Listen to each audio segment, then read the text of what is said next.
Good afternoon, members. You're welcome to the meeting. We have formed a quorum. It is also time to start, so I will declare the meeting open. First of all, let's invite the public officers to join us. Item 1, information papers issued since the last meeting. The Secretariat hasn't issued any since the last meeting. Second item, items for discussion at the next meeting. A list of outstanding items for discussion and a list of follow-up actions have been issued to you. Our next meeting will be held on the 13th of October, a Tuesday at 2:30 p.m. The administration has proposed the following 2 items for discussion. First, regulation of keeping sheep, goats, and cattle in the new territories, and the second one being provision of a crematorium at Warhabshek Cemetery. Members, any suggestions or comments on the 2 proposals? No, then that's confirmed. Thank you. All right, we'll then move on to our third item, which is a discussion item. New unified brand for agricultural and fisheries products. I would like to welcome Mr. Che Chin-wan, Secretary for Environment and Ecology, as well as his team members. Members who would like to speak, please press the request to speak button. Secretary, when you are ready, please walk us through the paper. Thank you, Chair.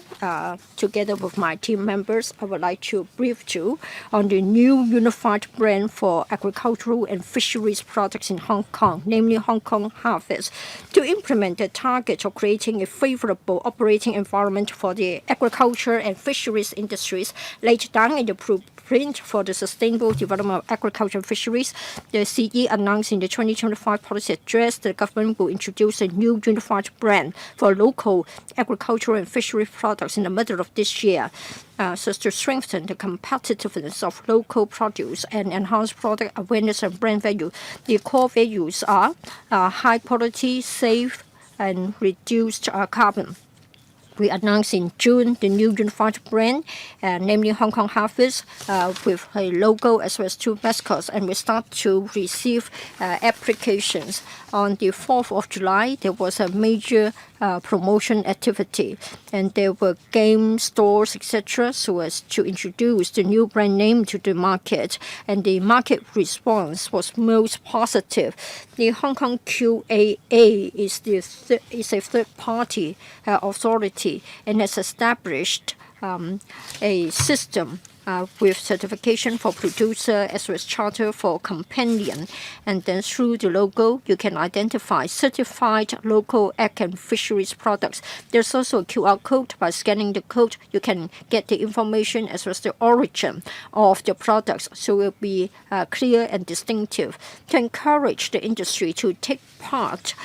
In fact, the Sustainable Agricultural Development Fund will cover fully the application and annual audit fees. There are a number of briefing sessions. There will be over 500 crop farms and fish farms taking part in this scheme. Well, other than buying the products via the local fresh, there will be over 500 outlets in total that you can make a purchase. We believe that the participation is expected to grow further next year. Looking ahead for the next phase, we are going to cover pork, chicken, live fish, and oysters. We'll continue to step up our publicity. Together with the industry, we are going to take part in a number of food expo on the mainland, as well as the August event of Hong Kong Food Expo, so as to enable the products to go global and explore more business opportunities. I would like to defer to Mr. Peter Ma, AD Agriculture of the AFCD, to walk you through the PowerPoint presentation. Thank you.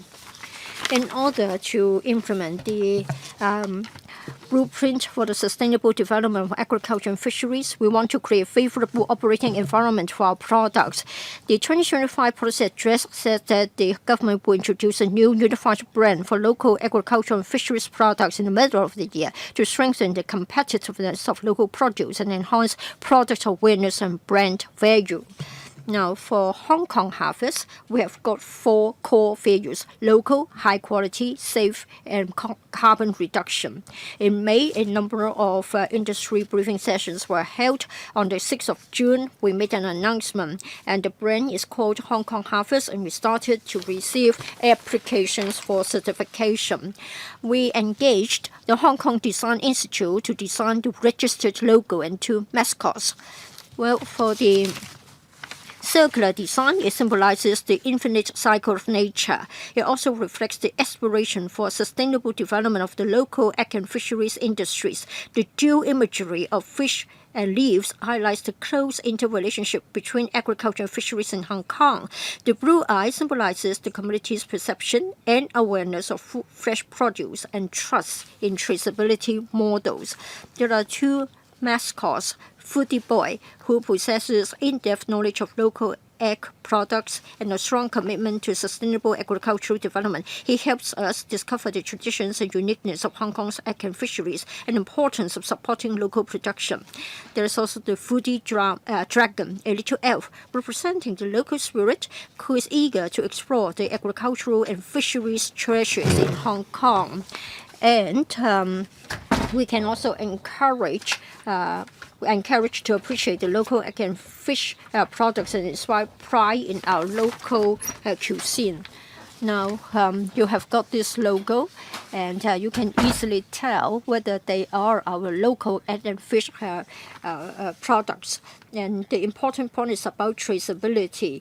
There is a QR code for traceability, so that instantly you can check the information as well as the origin of the relevant products. The information is clear, transparent, and traceable. For the first batch of producers participating in this scheme, in fact, the Sustainable Agricultural Development Fund fully subsidizes the application and annual audit fees of the certification scheme for the first 2 years.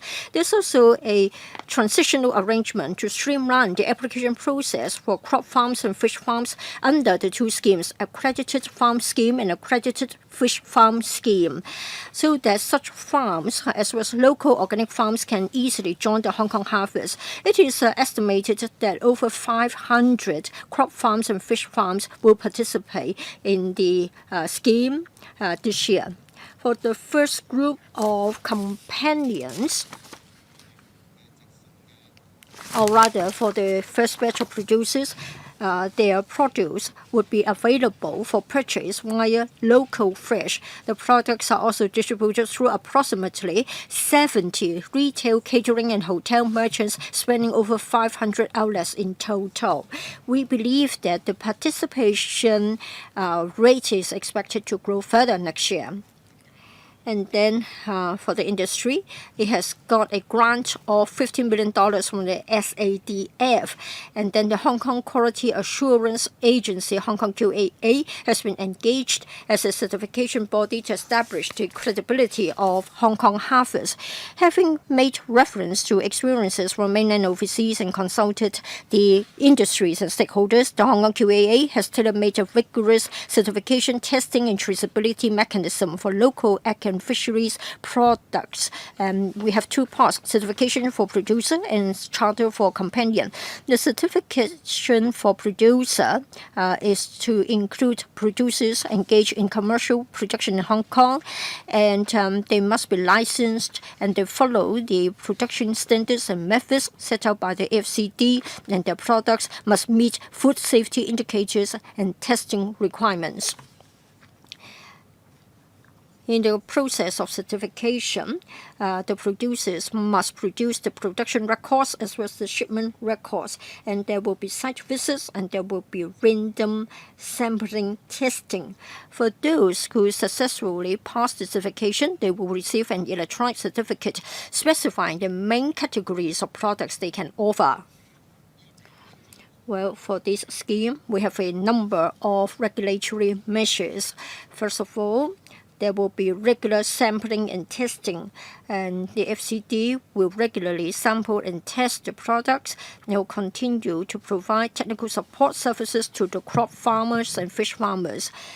And then the Hong Kong QAA will check the production as well as the shipment records of the producers, and we will check whether the traceability labels are matching their claims or their records. There is a counter or anti-counterfeiting QR code, and there is a exclusive traceable QR code label with such features. And then there is a need to keep good records. Production records and sales records must be kept for the reference and checking by the Hong Kong QAA and the FCD. There is also a report mechanism, and this is to allow the complainants to report counterfeit Hong Kong harvest products or abuse of label usage via a dedicated email or hotline, and will take action whenever a case is reported.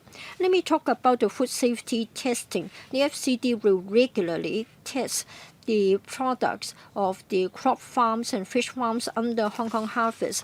Say, for example, food adulteration, harmful substances in food, the mud taste, as well as the harmful substances in food regulatory, harmful substances in food.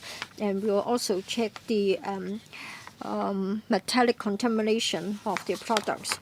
For the charter for companion, we cover those in the wholesale, distribution, retail, food processing, catering, and hotel sectors.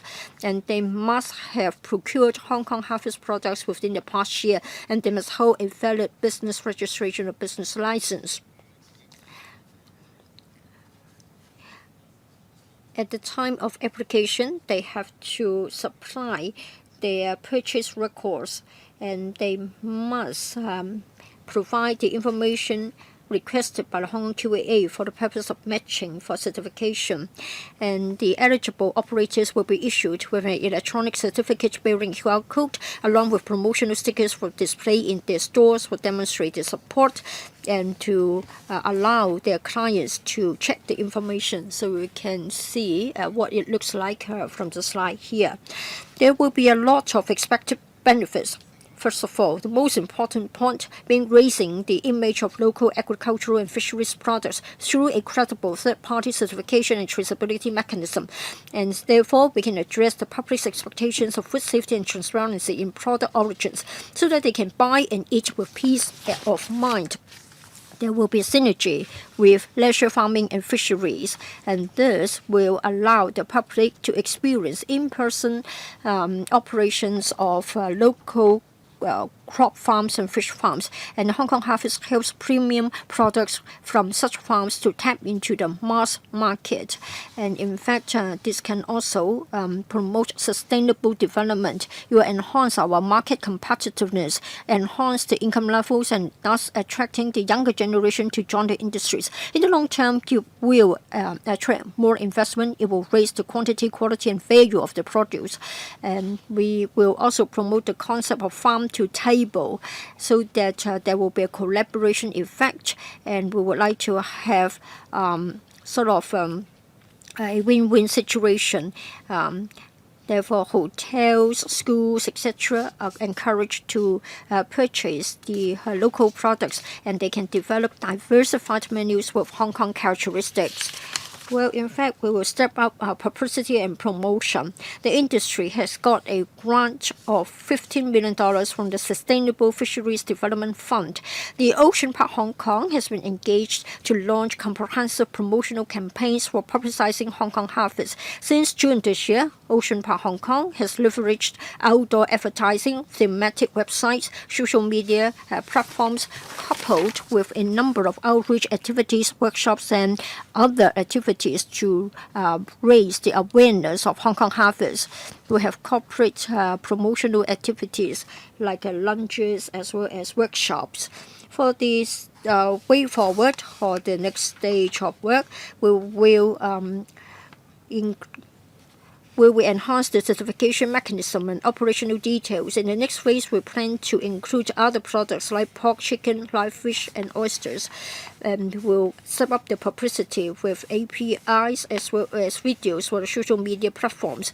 And we hope that the new brand name will be more memorable. In the second half of the year, we will make arrangements to participate in multiple fisheries expos to be held across the mainland. We would like to expand the market share of the Hong Kong harvest products in the GBA and other mainland markets, and we will take part in the Hong Kong Food Expo in August this year. And continue to support the industries to adopt advanced production technologies, including controlled environment greenhouses, advanced hydroponic production systems, multi-story livestock farms, modernized deep-sea cages for mariculture, and fully implement the various initiatives outlined in the blueprint to enhance the industry's production capacity so that there will be a stable supply of local fresh produce, thereby offering the public more choices of high-quality, safe, and reduced carbon Hong Kong harvest products. Thank you. Thank you, Mr. Ma. Now we have 6 members who have pressed the speak buttons. Since we have other meetings being held at the same time, there might be some other members coming in later on. So I think we could allow 4 minutes for each member. We have the Vice Chairman, Mr. Yuen Wing Kit. We have Hong Kam In, Chen Pak Chi, Stephen Ho, myself, and Jonathan Leung. Thank you, Madam Chair. I'm in support of this Hong Kong Harvest Scheme, that is to promote Hong Kong local produce. And this can guarantee the quality of local agricultural and fishery products. With this label, I'm sure that there will be people will have more confidence. It's just like the organic veggies. It might be priced a little higher, but then members of the public are willing to buy because they have more confidence in the quality and safety of these products. But then I'm concerned about the mechanism, that is the monetary mechanism. Just now you mentioned about the monetary mechanism, which looks comprehensive.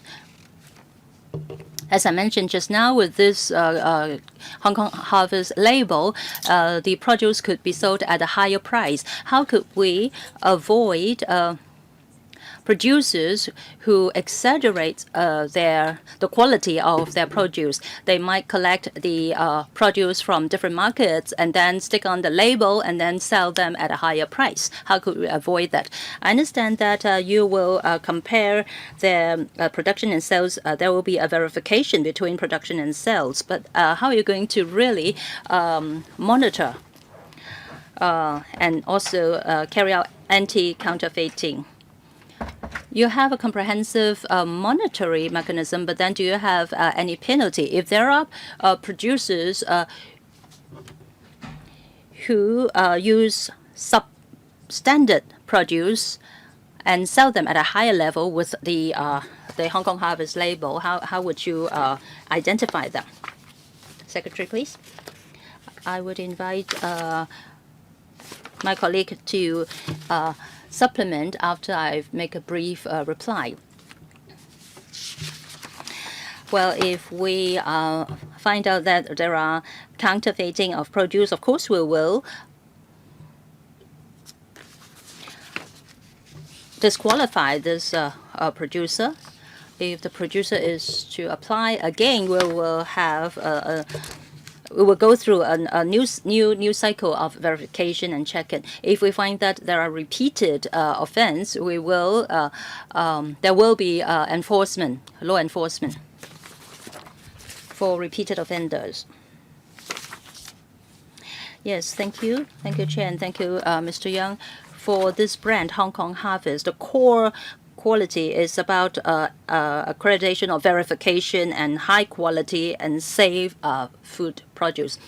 Of course, it is very important that we should have a very comprehensive monitoring system. Producers will have to apply for the Hong Kong Harvest label, and we will conduct very stringent verification.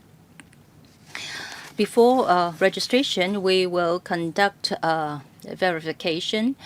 The applicants are required to produce paperwork. We will also conduct on-site investigation to see whether what sort of manufacturing or produce they are producing.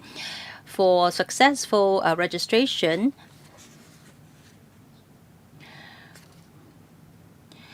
we will also trace the entire journey of the produce. For instance, we would check the quantity of the crops being planted. We will then understand what sort of produce this farm would produce, whether be it crop farm or fish farms. From that, we could verify whether the producer is producing the right amount of produce according to the scale of his farm. This producer might be applying for a number of labels, but then from that we could check whether it is reasonable. Next member, Mr. Hong Kam In. Thank you, Madam Chair. I really look forward to this Hong Kong Harvest scheme. It would create a favorable operating environment for the local agriculture and fisheries industries. I have a few questions. First, on paragraph 5 of the paper, it states that it is anticipated that there will be over 500 crop farms and fish farms that will participate under the new brand this year. But then I would like to know how many farms are now verified as the quality fish farm or crop farms. And it also mentioned that there will be approximately 70 retail and catering and hotel merchants and also spanning over 500 outlets in total. My question is that are there large mainstream supermarkets that have participated in the scheme? My third question is, for the Sustainable Agriculture and Fishery Fund, I understand that there will be a $15 million funding support. How can we ensure that there will be synergy between the fishery and the agricultural industries? And you also mentioned that there will be $15 million for the Ocean Park to be engaged in the promotion of this Hong Kong Harvest label. But are there any KPIs for the Ocean Park Hong Kong for doing this work? Paragraph 17 states that the AFCD plans to collaborate with local sectors and also to join the expos held across the mainland. I would like to know whether these produce could really enter the mainland market directly. Would there be any other verification before they could be allowed to enter the mainland market? We do have some express arrangement between Hong Kong and mainland authorities for these produce to be delivered across the border. And we will be looking at how we could expand this scope and expand the market share of Hong Kong Harvest products in the Greater Bay Area and other mainland markets. For other numbers, the latest development, I'd like to invite Mr. Lai to supplement. Thank you, Madam Chair. Thank you. We estimate that there will be above 500 crop farms and fish farms participating in the scheme. That is projected according to the numbers we have. We have about 130 producers who have been successfully verified and registered under our scheme. So we are confident that envisage that there will be over 500 crop farms and fish farms that will successfully participate under the new brand this year. For the 70 merchants, that covers different industries, for instance, retail, wholesale, and catering industries, and so forth. As regards whether there are major supermarket chains participating in the scheme, well, I understand that the two biggest supermarket chains have already applied to be included in the Hong Kong Harvest scheme. So we are confident that eventually there will be a lot of different outlets that members of the public could enjoy or could be able to find the produce under Hong Kong Harvest scheme. For the funding support under the two funds, that is the Agricultural Fund and the Sustainable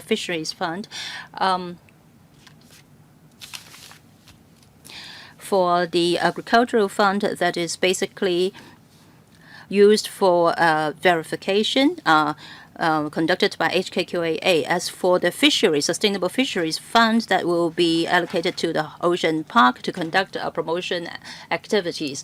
And internally for our department, actually fishery industries and agricultural industries are actually all the work are combined. That is local produce.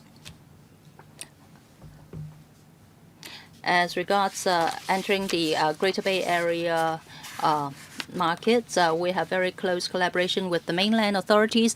And last year's for fisheries products, we have entered into some agreements with the mainland authorities. So we do not expect any big obstacles.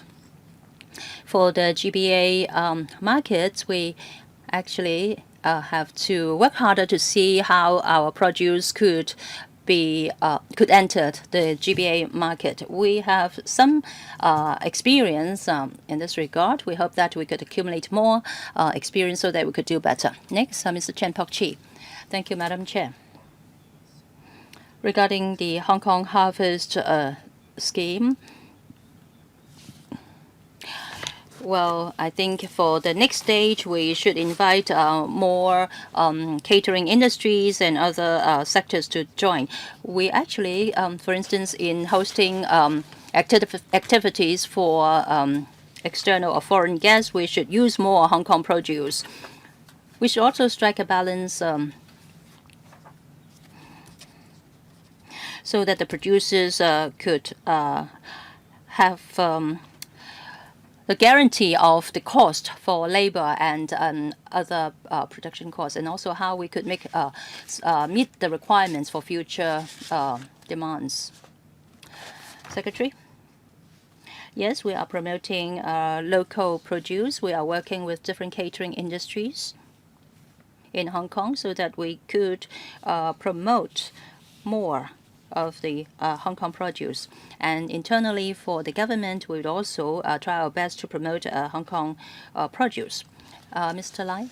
Thank you, Madam Chair. Thank you, Mr. Chen, for promotion among the catering industries. We do have some plans in mind. We also are working closely with Ocean Park Hong Kong so that the products under Hong Kong Harvest could be promoted. For instance, we have conducted different activities. On the 4th of July, we have an event which was participated by a lot of members of the catering industry. Through the Ocean Park Hong Kong, we would also work with local crop farms and fisheries farms. We would also conduct guided tours so that people could go to the crop and fish farms to get a better understanding of the operation of these farms. We would also work with different enterprises, also try to match the enterprises with the local crop farms and fish farms producers. Of course, we should also give them some incentives. We arrange different luncheons for the enterprises. We would invite renowned chefs and also the merchandisers or people buying these produce to showcase the quality of these local produce. Well, we understand that some of the farms are operated in a relatively small scale. We will try to sample different farms in order to conduct our monitoring and on-site checking. We provide technical support to these producers and we understand their mode of operations. We will work with the Hong Kong Productivity Council in order to strike a balance so as not to unreasonably raise the cost of these local farms, but then at the same time we would conduct a regular checking of their operation. And next we would also try to cover a lot bigger area so that for instance for chicken or pork and so forth, we are working with the Hong Kong Productivity Council to see how we could better conduct checking, regular sampling and testing, and also anti-counterfeiting and traceability, so that the quality of these local produce could be guaranteed. And these are the work that we will be doing at the next phase. Next, Mr. Stephen Ho. Thank you, Chair. I'm grateful to the SAR. I see that the administration has been working very hard at the technical level and at the level of supporting the egg and fish industries. There's still a lot of room for improvement. When the northern metropolis is being developed, the egg and fish sector will be under pressure. So we need to explore the possibilities. Many farmers and fishermen are worried as to whether land will be resumed as a result of the development of the northern metropolis. They are worried. And last year at the special FC meetings, I asked the administration about the low volume of egg and fish products entering the mainland market. I'm glad to hear that the customs are liaising with the mainland authorities and they will take part in the mainland expos. But then we have got both the crop farms as well as the fish farms, and not just the mainland markets, but the overseas markets should be of interest to us. And then we can't just rely on fish expos or fisheries expos or food expos. I think perhaps the administration should set up KPIs and try to see when we can put in place concrete measures. And then a word about the label, the QR code or the logo. I think after scanning the QR code, we have got different categories: organic vegetables, traditional vegetables, controlled temperature crops, or indoor grown vegetables. I think the administration should do more in relation to the classification, and in future there should be a tier system. We shouldn't just set our eyes on high quality, safe, and carbon reduction. We want a premium quality, and we want them to be tasteful. So there should be a better classification, and then the information should be visually distinctive. And through this, the farmers will be encouraged and given incentives to enhance their quality. If they are all being grouped under the same category, it will not be facilitating and incentive enough. For the Ocean Park Hong Kong, it has been engaged to launch the publicity campaign. Well, to a certain extent, it represents sustainable development and represents Hong Kong, and it comes into contact with visitors from all over the world. I think that's the main point as to why the government has engaged the Ocean Park Hong Kong to do the publicity work. I think we can also engage international organizations and mainland organizations to carry out promotional work for us as well. Secretary. Thank you, Mr. Ho, for your comments. So it is clear that we aren't just working on a single brand name, but in fact we have got a blueprint for sustainable development of agriculture and fisheries. We'll go all out to support the development of egg and fish. And we won't just be looking at the quantity as well as the quality. We need to enhance the sales volumes. Otherwise, we cannot be said to be helping the egg and fish sectors. So on the one hand, we are working hard in relation to the brand name. And for the other questions that you referred to, I defer to Mr. Lai, the director. Mr. Lai. Thank you, Chair. Thank you, Mr. Ho, for your questions. About entering the mainland market, we will make a first step by joining the fisheries expos. In this way, we can establish a connection with the mainland authorities. We won't stop at participating in expos. We will visit different provinces, cities, so that we can have liaisons with the business organizations, and then we can have online and offline connections. Thank you for your good word in relation to the Ocean Park Hong Kong. It has got an advantage. And we will make good use of the advantageous position of Ocean Park Hong Kong. We welcome other organizations who share our concepts and who are interested in promoting local products to work as collaborators or partners with us. And we won't stop with the current products. After the traceability has been established, we'll try to see what other useful information should be made available to the consumers in the label or in the QR code. We want to have scientific standards before we can work on a classification system. Of course, I agree that things will reach a point that we need to further improve the scheme before we can actually promote the products. Next, Mr. Jonathan Leung. Thank you, Chair. The Liberal Party supports the government's new unified brand for agricultural and fisheries products.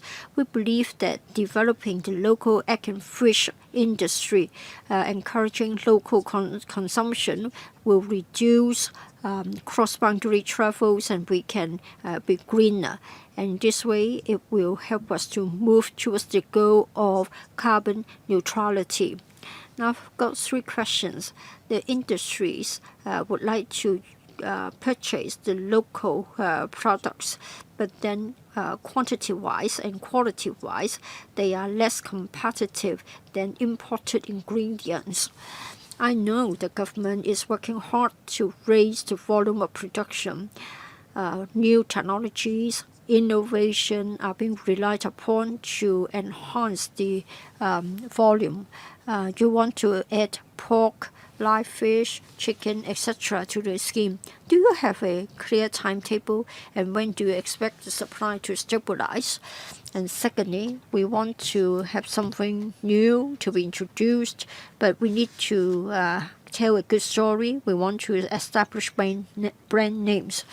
Do you have some publicity channels so that people understand what is meant by Hong Kong harvest, what the label entails, and how premium it is? And then the education is also important for the long term. For early childhood education and for primary education, little is being said about our local farmers and fishermen. Perhaps the curriculum should be enhanced to add this element. In this way, the Hong Kong Harvest brand name will be even more successful. Mr. Chair, this is but the first step. We need to divide our work into phases. So first of all, we're talking about prepackaged food. Later on, we would like to cover pork, chicken, oysters, and live fish as well. We hope that by 2027, we are able to further expand the scope so that pork, chicken, live fish will also be covered. And after that, we'll try to see if the Hong Kong harvest can be extended to other types of processed food. But first of all, in 2027, we want to expand the scope. For the other questions, I defer to Mr. Lai, Director. Thank you, Chair. Thank you, Mr. Leung, for your questions. Of course, for publicity, we do appreciate your point. We need to raise the public awareness of the brand name.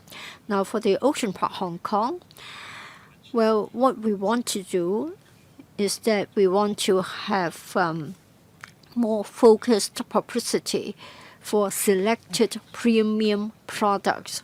The brand name is, of course, good for publicity, but at the same time, we want to select some premium products for focused attention. Now, for our egg and fish products locally, many of them are very special, and many of them have many good stories behind their products, and so we can work on that. And then for education, we'll be more than happy to talk to the Education Bureau. At this stage, we haven't overlooked the younger generation. Currently, we are already arranging school visits so that students can be taken on guided tours to go to fish farms and crop farms so that they see for themselves the development of the local cat and fish industries.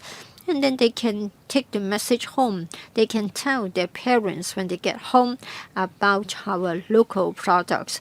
In fact, the Ocean Park Hong Kong and our department have made arrangements to host a number of activities. Next, Mr. Ken Lee. Thank you, Chair. In an activity for Hong Kong Harvest, the AFCD and the Hong Kong QAA said that would like to tap the market of the GBA so as to enhance the income of the crop farms as well as the fish farms. I want to know how the Hong Kong Harvest plays a role in this exercise. And I want to know that the certification will be having a unifying sort of effect, and then the process will be streamlined, and in this way we can go to the GBA market. Can you tell us more about the timetable? And then we have extreme weather conditions nowadays. For producers to tell you about the production forecast, what happens if they're unable to reach the production level forecast? What will happen to the surplus labels already issued? Mr. Chair, for Hong Kong Harvest, well, it is a matter of establishing a brand name. Hong Kong Harvest itself isn't so much a standard, even though when you want to join the brand name, you have to meet certain requirements. So we want to promote the brand name to the GBA market. Mr. Lee. Thank you, Chair. Thank you, Member, for your questions. The member asked a question about the timetable. We are working intensively on this.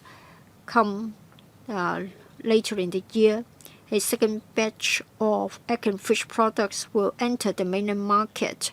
It will be available for purchase in the market. And then after we have gathered our experience, we'll try to see what should be improved for the third one. Mention has been made about a number of expos that we are going to join. Say, for example, we just took part in the Shenzhen Fisheries Expo, and soon we're going to go to Qingdao. Again, it is probably the largest in the nation or the largest in the world. And another one that we'll go to will be the Shanghai Expo, and the brand name Hong Kong Harvest will go. For extreme weather conditions, probably you all sort of have personal experience. We have heavy rain and they came so suddenly. Now, if extreme weather conditions resulted in a drop in the production levels, the surplus labels will be returned to us and they will be sort of invalidated. We have to check the labels issued and we have to match them with the production records. So we'll make sure of that, we'll monitor that, and we'll invalidate the surplus labels. Next, Mr. Peter Shiu. Chair, for the Hong Kong Harvest scheme, you have my strong support. Hong Kong has this advantage. Food safety is well known. Other than the Hong Kong Food Safety Center, we've also got the Hong Kong Consumer Council. So Hong Kong Harvest is a brand name to carry locally produced produce. So consumers will have confidence, and even when we have them sold on the mainland market or other markets, I think our products will have a competitive edge. Now you are having $15 million from the SADF for the Hong Kong QAA to carry out the work. how long will the money last? And then for the farmers to apply for the label, they have to go to the Hong Kong QAA. Having met the requirements, I want to know how the labels will be issued. A batch of them, all of them will be adhered to their own products, and how can you be sure that all the labels will only be adhered or fixed to their own products? I believe that most of the farmers are behaving, but what about if we have got a small number of black sheep and they haven't got or they have got expired products? They still adhere the labels to such expired products, and they still sell the products in the market. And then there would be complaints.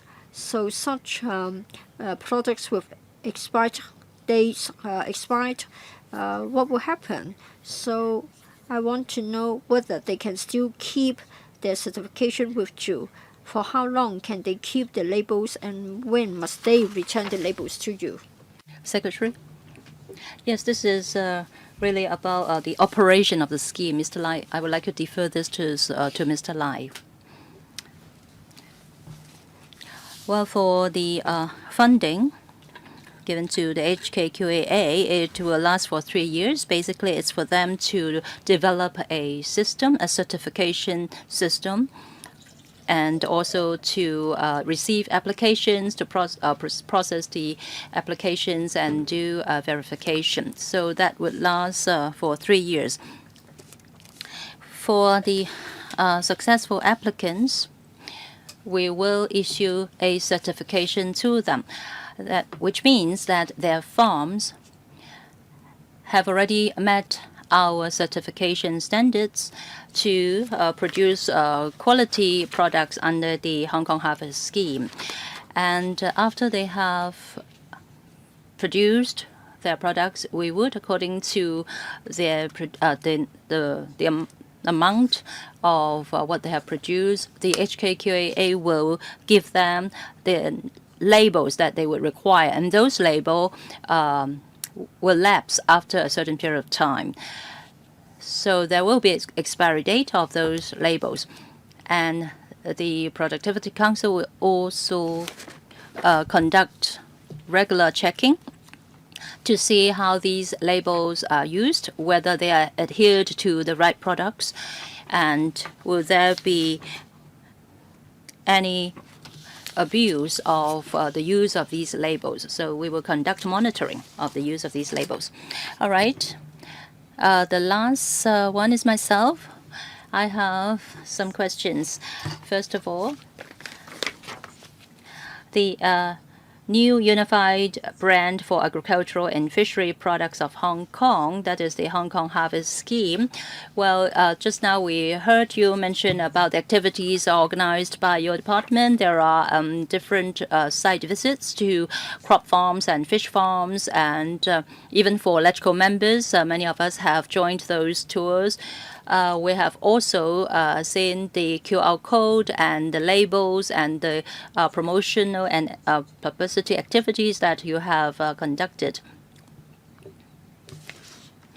On page 7 of the paper, about the first batch of the members or who have participated in the Charter for Companion Scheme. Well, of course, I see different names, but I believe that the Hong Kong government should be among them. So in publicity and promotion, I think government officers and departments should actually participate, and also should take the lead to procure these local products. And second point is that I believe that we should go into the schools. For instance, for the canteens in schools, they provide food for our young children. If we could conduct publicity activities there so that the students and their parents know that what they are eating in the school canteens are from local farms. These are quality local produce. Then I believe that that would raise the awareness of our brand. I understand that South Korea has also this kind of practice. They require the local schools to procure local produce in producing food in their school canteens. Of course, the government would provide some subsidies. So I wonder if we could start from schools as well. The health and well-being of our school kids are also very important to us. Another point is that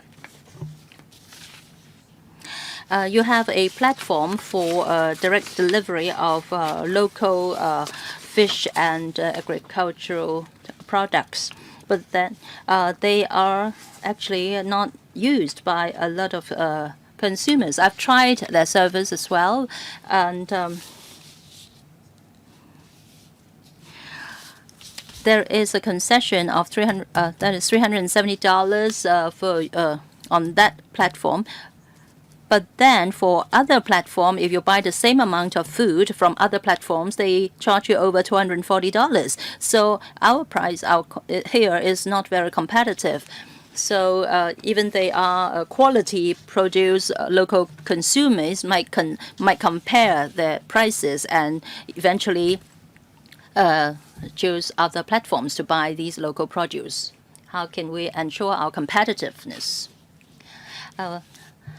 Okay, thank you, Madam Chair, for your views. We actually are also thinking of how we could step up with our promotional work and increase the credibility of our local produce. You mentioned about going into schools and also the participation of government departments and offices in the scheme. I agree. Totally, indeed, that is correct. Price is also another very important factor. That is why we hope that there will be more companions joining the scheme. We have a very small platform for delivery of these produce. If there are more merchants joining, I believe that the prices could be kept at a more competitive rate. But then lowering the cost is not our major concern. What we want is to achieve. Is to uphold the quality of local produce and to make consumers more confident in the produce under Hong Kong Harvest Scheme.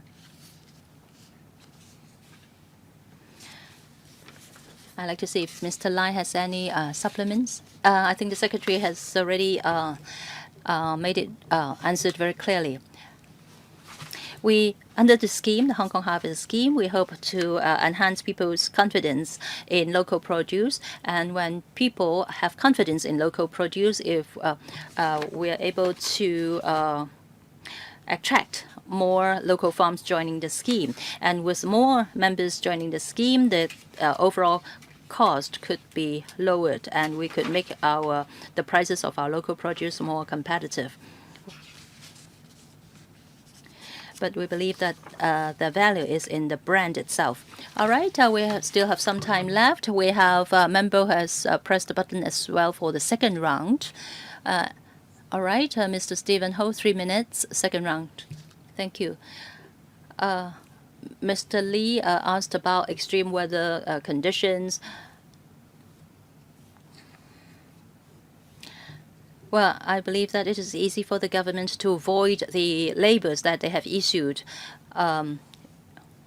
if those labels have expired. There might be some farmers who are not experienced to this scheme, who may not know how to make use of the labels. There might be extra cost involved. Would the government provide more subsidies so as to provide incentives for these farmers to participate in the scheme? Second, some farmers reflected to me that this is a good move, and this could prevent people from pretending or selling non-organic veggies disguised as high-priced organic veggies. I wonder whether the law enforcement actions could be stepped up so that in the long run people will have more confidence in the local products. You mentioned also about expanding the scope of the scheme and about including pork, chicken, and live fish. The transportation of pork are more complex. I hope that in the future the government might look into the issue. Could you perhaps provide us with further information about what sort of plan you have in mind, how you could include pork, chicken, live fish, and oysters into the scheme, because that would involve the entire supply chain. It's not just about packaging. All right, Mr. Lai? Or Secretary? Yes, Mr. Ho, indeed. For pork, chicken, live fish, and oysters, the transportation of these food are more complicated. That's why we want to include them in our second stage only, not the first stage. Well, at this stage, we are actually looking into the issue and discussing with the industries. So we need some time to give you a more detailed answer to your question. Mr. Lai, any supplement? Thank you, Chair. Mr. Ho would know very well. We encourage farmers to use different packaging to promote their produce. We have the Sustainable Agricultural Fund to give them subsidies so as to enhance the packaging of their produce, because they need to be properly packaged in order for us to conduct certification more easily. Because they need the proper packaging so that people would know that what sort of produce they are. You mentioned about small-scale operations. Yes, of course, the government would provide some support to them in order for them to join the scheme. But for the larger scale operations, they would have the financial ability to step up their packaging of their produce. About law enforcement, evidence collection, yes, indeed, if the entire brand has very clear mechanism in collecting very clear mechanisms, of course, it would help the law enforcement authorities to collect evidence.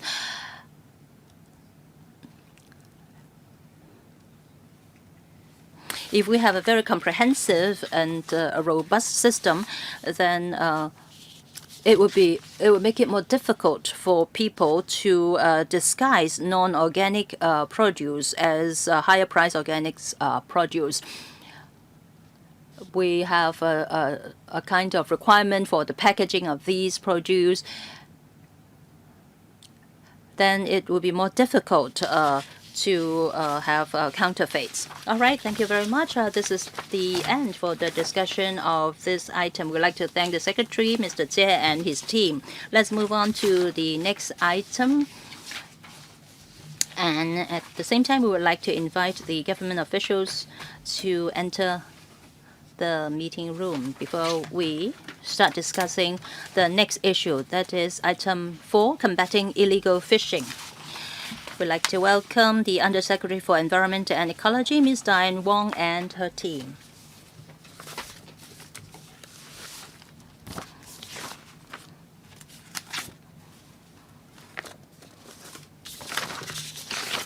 For those members who would like to speak, please press the speak buttons now.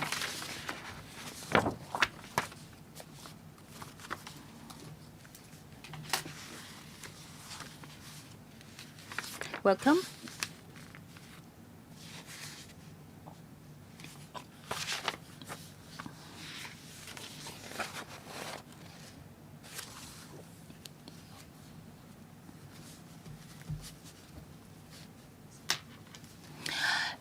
We have Mr. Chen Chen-ying, Mr. Stephen Ho, Mr. Hong Kam-in, and Mr. Chen Pok-chi, who have pressed the buttons.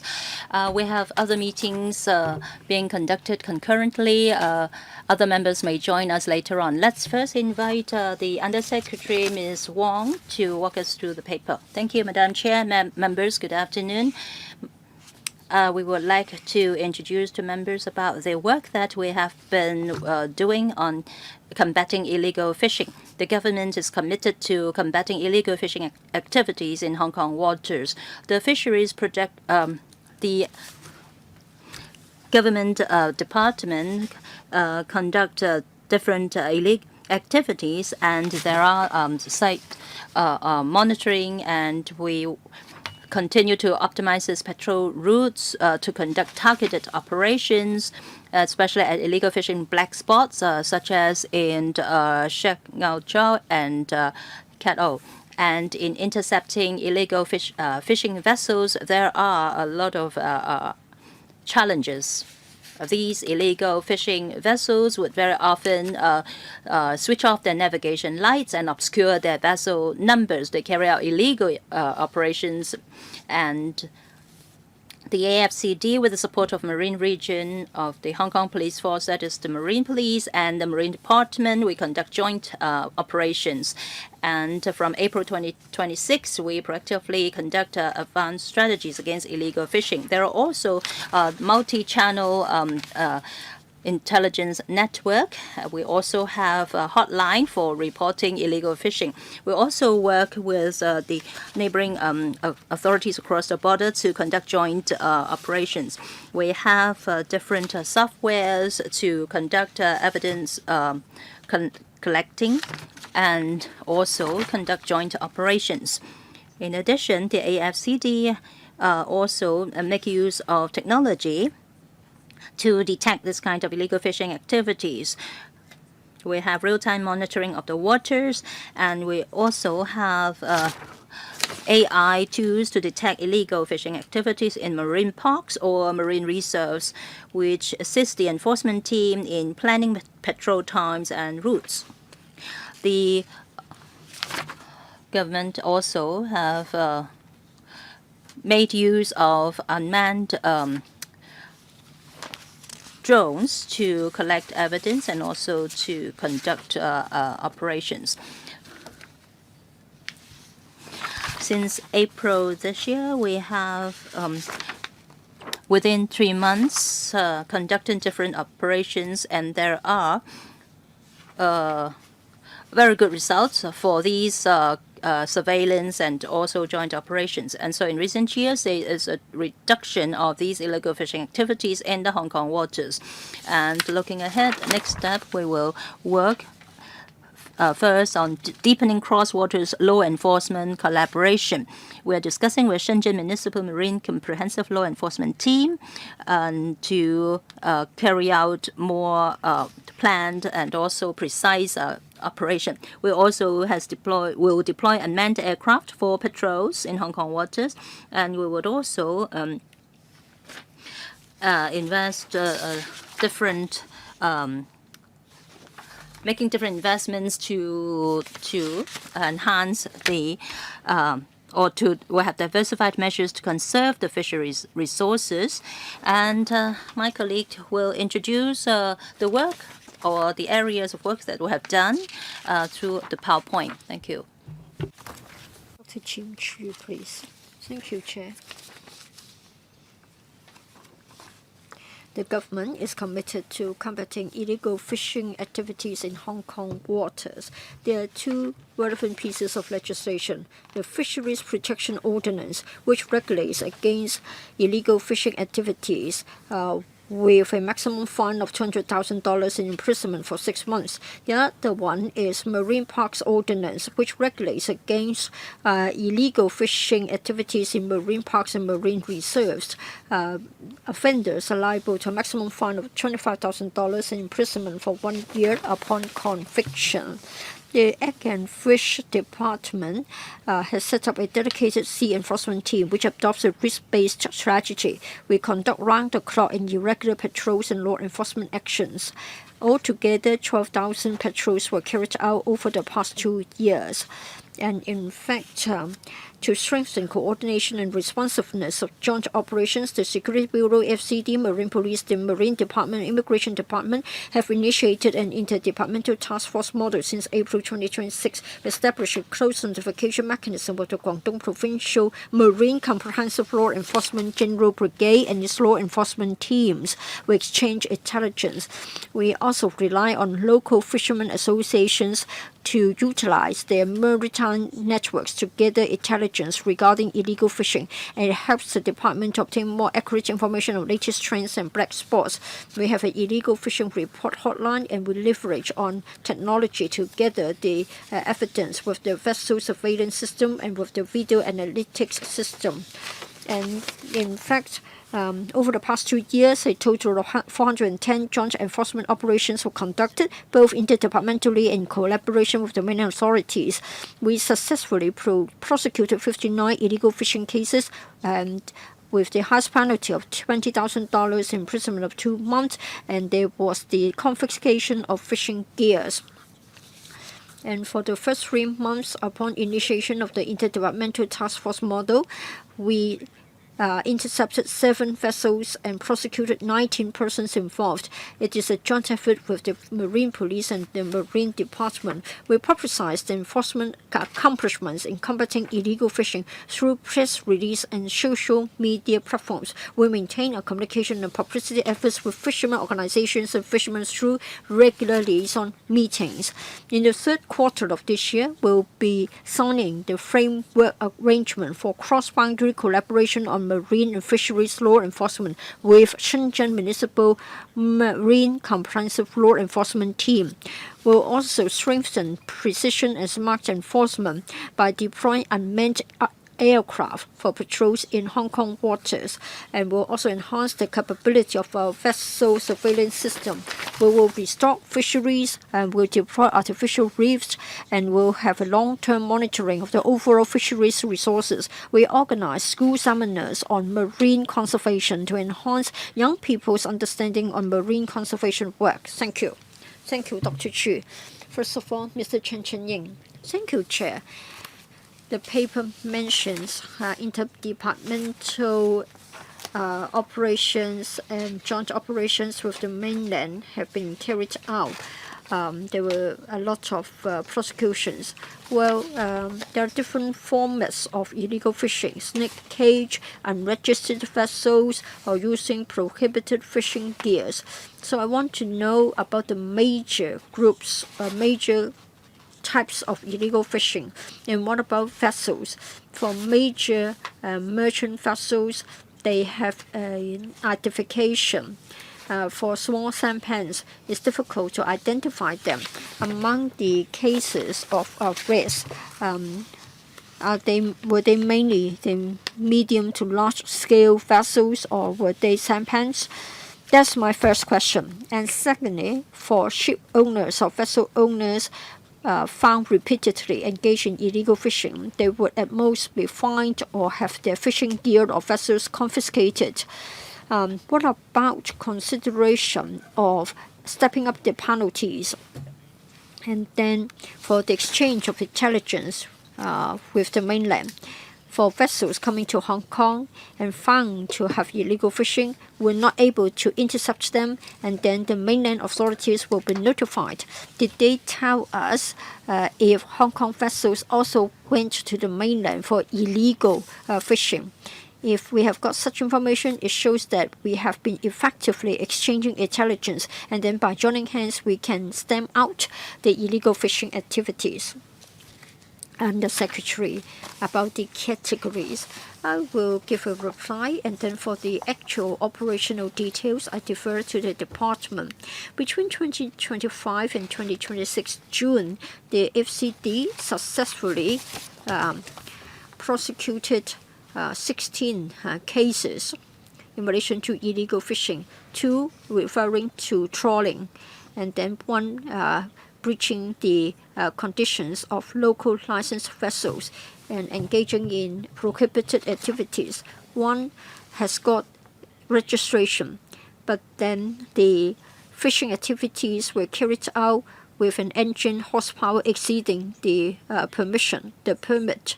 And then the other case was not following the instructions of the FCD. Maybe I can defer to the FCD in relation to the enforcement details. Yes, Dr. Chu, please. Thank you, Chair. Just now, the Undersecretary talked about the nature of the illegal fishing activities, trawler, as well as snake cage. For repeat offenders, we do have a database, and then we will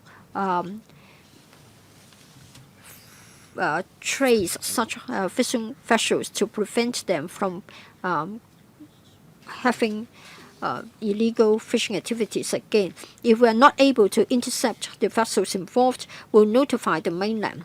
Now, if the mainland believes that they have got information about our fishing vessels engaging in illegal fishing activities on the mainland, they will certainly notify us.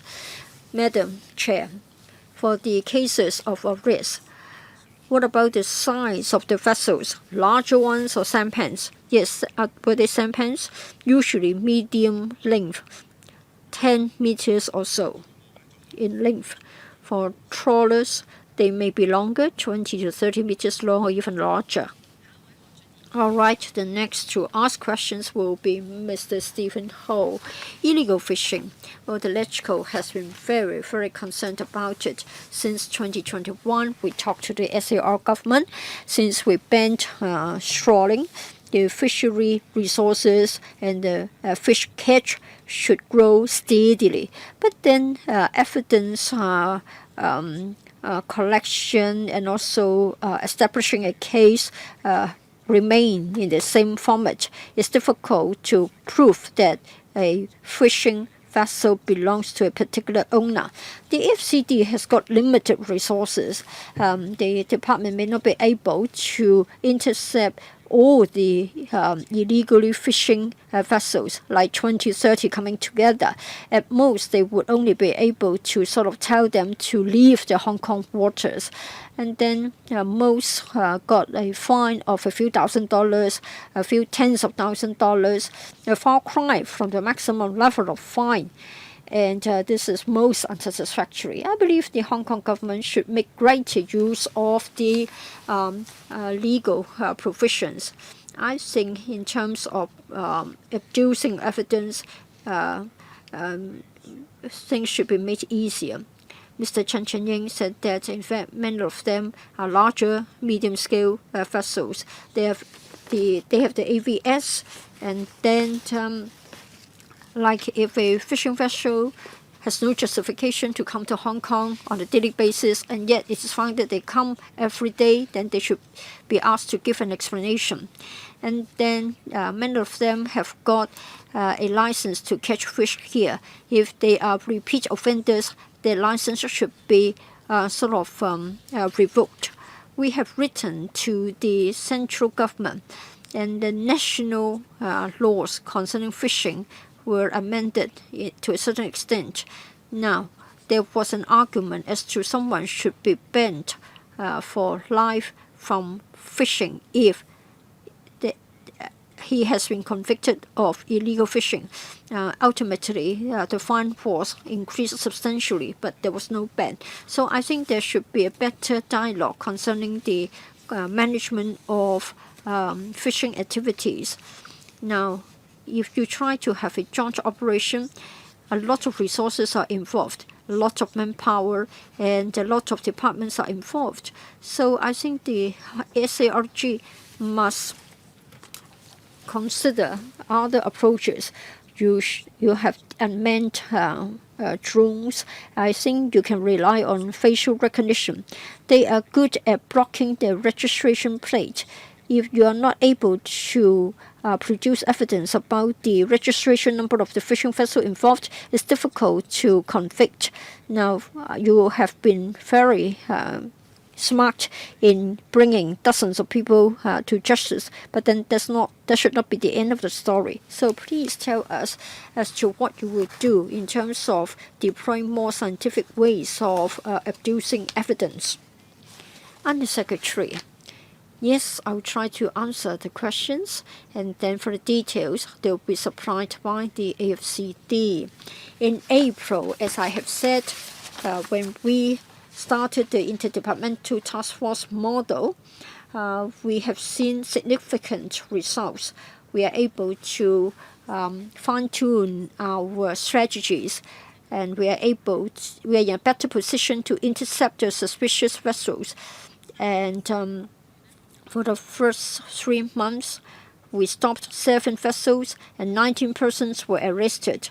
Now, for the use of technology, we did consider that we can rely on AI and all sorts of new technologies.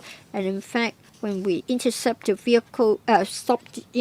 vessels, we are now in a better position to do so. As to the court, every time when we go to the court, the FCD will tell the judge about the seriousness of the case as well as the impact of the offense. We hope the court will give consideration to that and then appropriately hand down the right sentence. For the details, I'll just see if the department would like to add to my answer. Yes, thank you, Chair. First, I'd like to thank members for the support and encouragement. As members would understand, in conducting enforcement activities in the Hong Kong waters, it would be very difficult. There are different challenges. Can we mandatorily require the fishing vessels to open their AIS, the system? We actually have looked into that. Could we mandatorily require local fishing vessels to install AIS? But then it is very difficult because there are some illegal fishing activities that are conducted across the border. Even if we require local fishing vessels to install AIS, there might be some other vessels that are not local fishing vessels. And if we require them to require the local vessels to do that, that might increase their operation cost. So our present strategy is that we work closely with the marine police and we try to intercept suspicious vessels in Hong Kong waters first.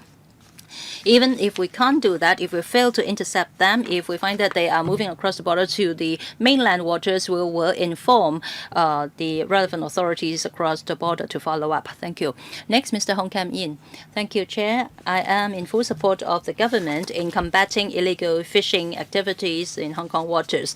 The government also have deployed different technologies to conduct patrol and also smart and law enforcement.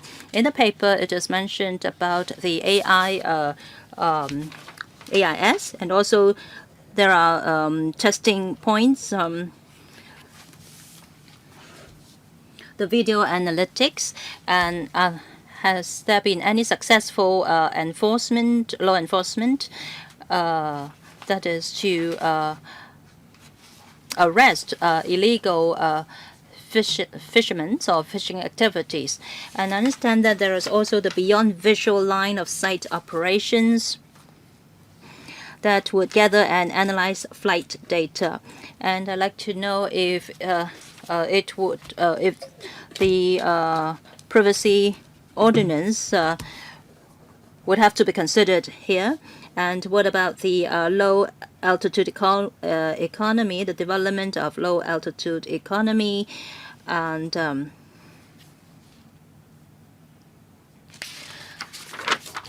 you mentioned about illegal fishing vessels that might switch off their light and also cover their license plate. Would the government consider using different technologies to step up with the law enforcement effort? Yes, about unmanned aircraft. From July 2025 to June 2025 to July 2026, so we have conducted 45 unmanned aircraft patrol in the daytime and 25 such patrol in the nighttime. We didn't discover any illegal fishing activities during those patrols. We will continue to make use of technology to enhance our enforcement effort. As regards whether what sort of difficulties or obstacles that we have encountered, we actually have got the license from the relevant department in deploying unmanned aircraft for patrols in Hong Kong waters. In conducting these patrols, the aircrafts or unmanned aircrafts were operated by licensed operators. And there are very strict regulations regarding the use of these unmanned aircraft. We will gather experience in the operations of these unmanned aircraft, and hopefully in the future we will make more use of these unmanned aircraft for patrols and for evidence collection in Hong Kong waters. I'd like to perhaps supplement on the AI video analytics.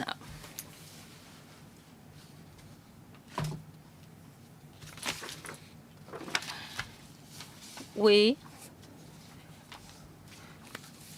would deploy a kind of device with the aid of AI from a distance. We could actually collect the video images and we would analyze them and to see whether they are actually doing trawling or conducting fishing activities.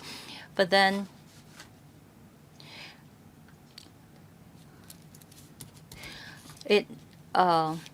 the device would need to collect information at a very specific point.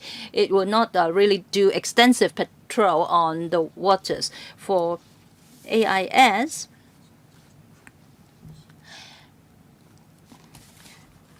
we are planning to collect this kind of video images through AIS, and then we could conduct or analyze these video images collected through AIS.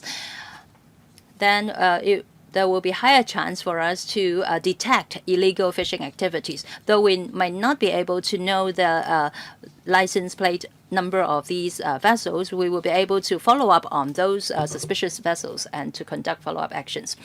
Next, Mr. Chen Pak-chi. Yes, I can see that in recent months there are some improvement about the AFCD's combat on illegal fishing activities. But then this is far from satisfactory, as many of our members have raised their concerns. And actually, for other meetings, we have heard different government departments expressing their support to the AFCD in combating illegal fishing. I'd like to ask what sort of plans does the AFCD have in mind to step up with their effort in combating illegal fishing? I know that you have hotlines and also complaint channels, but then it might take a long time, for instance, over 24 hours for these complaint cases to be followed up. But then there might be illegal people involving in illegal fishing who could do these activities within a very short period of time. So if this is you need 24 hours to follow up on those complaint cases, that might be too long. Do you have any other means to step up with your enforcement effort? What about perhaps you might need the support from the Legislative Council and Executive Council to empower you to conduct further action in combating illegal fishing. Mr. Lai. Thank you, Chair. Thank you, Mr. Chen, for your questions. Mr. Chen has reflected the views of the local fishing industry. We also understand the concerns of the local fishing industry. Of course, illegal fishing activities have been going on for a long time. We know that there are different black spots. Basically, it's on the northern waters and also in the south. For the north, it's near Cat O and also near the border. For our deployment of effort, we would make use of technology to collect real-time data. We also have solicited help from the local fishermen because the local fishermen have their own network. They also understand the operation of different fishing vessels. So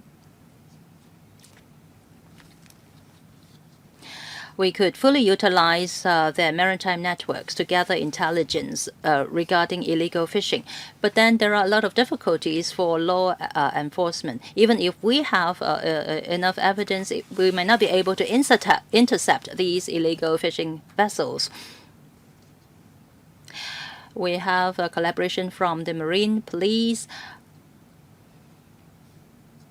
Well, basically, what we have to do is to try to intercept these illegal fishing vessels on Hong Kong waters. We have the help from the Marine Police as well.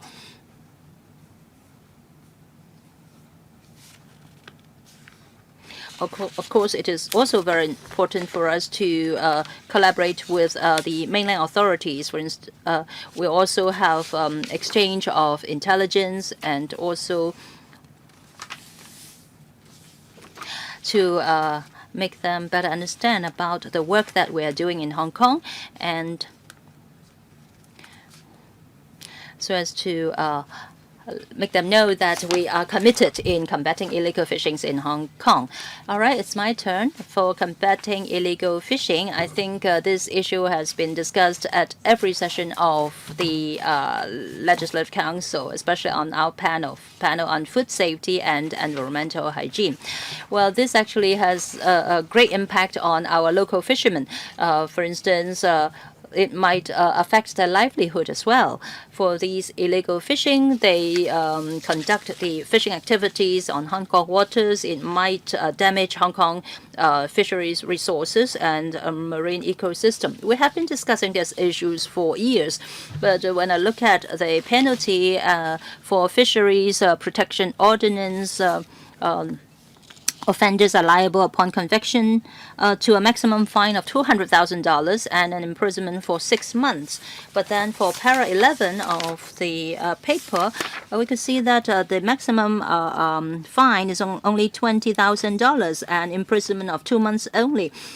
And for Guangdong province, the offenders would be fined a total of 77,400 renminbi. It's even higher than Hong Kong. So they are actually they are doing illegal fishings, and they could make money through these illegal fishing activities. So perhaps it's time for us to consider raising the penalty level, because the government actually have put in a lot of effort in combating illegal fishing activities. You are even now deploying unmanned aircraft. You have made use of high tech to combat these activities. But then the fine is only $20,000. I think it's high time for us to consider raising the penalty level of these illegal fishing activities. Have you actually looked at the past cases to understand why the penalty level is so low? Second point, in addition to illegal fishing activities, these offenders are actually trying to get away from the enforcement forces. Well, it would be very difficult for you to intercept these vessels. Could you perhaps invite the collaboration from other government departments so as to raise the penalty level when these offenders are intercepted? Chair, you have mentioned about the penalty level. It is actually not very low, but then when the cases are brought to the court, perhaps very often it's not the maximum fine that was imposed on the offender. And that is why I mentioned that in bringing these cases to the court, before bringing these cases to the court, we would explain to the court about the gravity of these offenses, so that the judge would consider a suitable fine level to the offenders. The second point you mentioned about the challenges of our enforcement officers. Well, in intercepting the illegal fishing vessels, the AFCD has different strategies. We have actually stepped up with our enforcement forces. The chairman asked if we would consider other means to step up with the enforcement effectiveness. We would bring these back so that we could introduce different means so as to step up with our enforcement effectiveness. We understand that this is a very important point. As I've mentioned at the beginning, that we do hope to enhance or put in more support, give more funding support to the local fishing industry and give more technical support to the industry so that the local fishermen could be supported by the government. Yes, those are my suggestions. I hope that the fine level could be raised. Yes, I believe that the enforcement effectiveness should be enhanced. That would be the end of the first round. Any members who would like to speak for the second round? Mr. Stephen Ho, 3 minutes, please. Thank you, Chair. Well, after listening to the Chair's questions, I think perhaps I don't need to ask mine because they are very similar. Yes, of course, we understand that it is very costly